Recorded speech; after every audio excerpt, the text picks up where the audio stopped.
Should I present live? Teachers, I am Dr. Zishan from Madras Medical Mission, and today we will be discussing whether we should be closing the restrictive VSDs in patients who also have ruptured sinus of Valsalva. We all know that almost 50% of patients with ruptured sinus of Valsalva have a coexisting VSDs.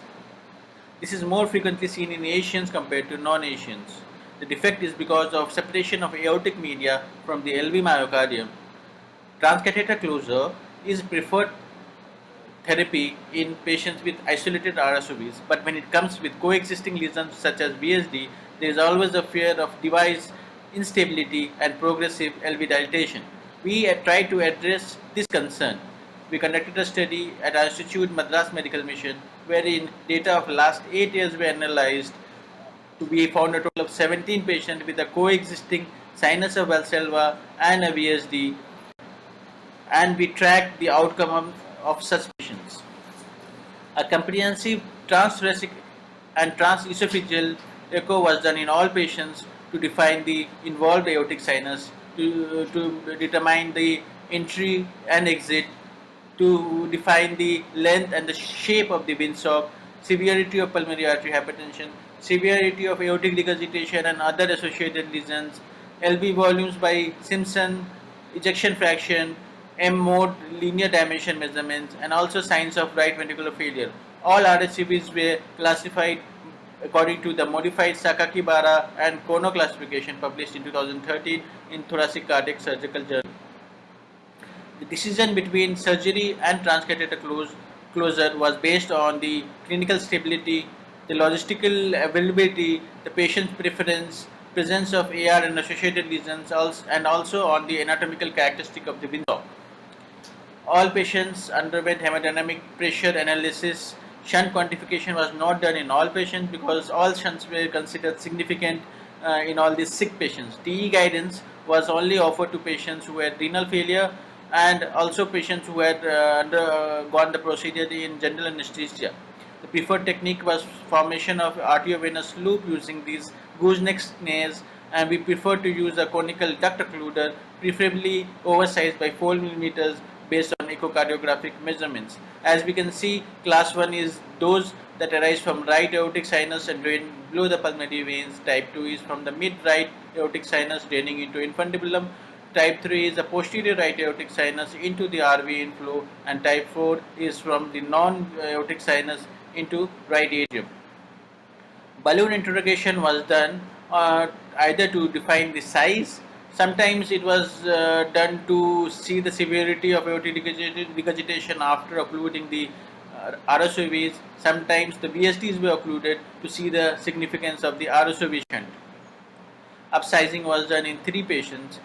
The few examples are here when 14-16 duct occluders slipped out of this RSOV and was successfully occluded by a 16-18 occluder. Similarly, when we tried an retrograde approach using a Konar MFO occluder, the device slipped and had to be done using antegrade approach using a 12 by 10 duct occluder.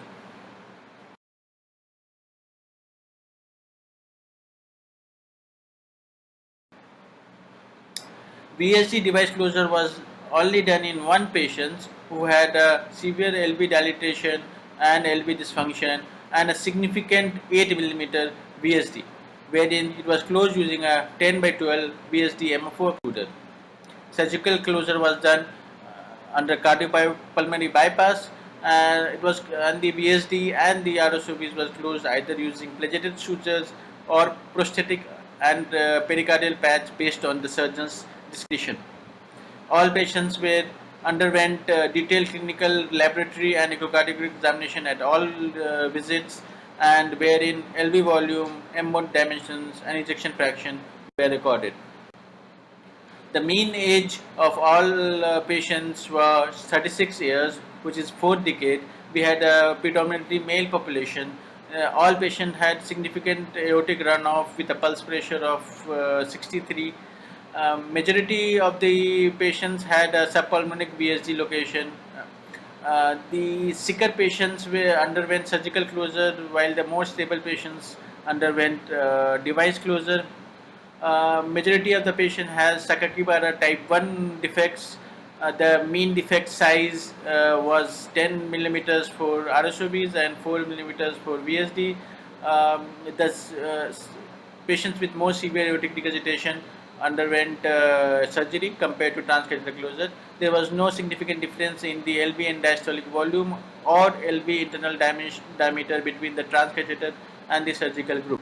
As expected, the duration of hospital stay was shorter for transcatheter group, and there was no significant difference in the duration of follow-up. There was no significant difference in the severity of aortic regurgitation between the two groups. And more importantly, when we compared before and after results, there was a significant difference in both LV and diastolic volume and left ventricular internal diameter in diastole in both surgery and transcatheter closure, suggesting reduction in these parameters. So I would like to conclude by saying that procedural success of device closure of Valsalva aneurysm is not affected by the associated ventricle septal defects. Persistent shunt to the restrictive ventricular septal defect do not cause left heart dilatation, and aneurysm occurring in patient with outlet defects can also be successfully closed. Thank you very much. Dr. Jishan?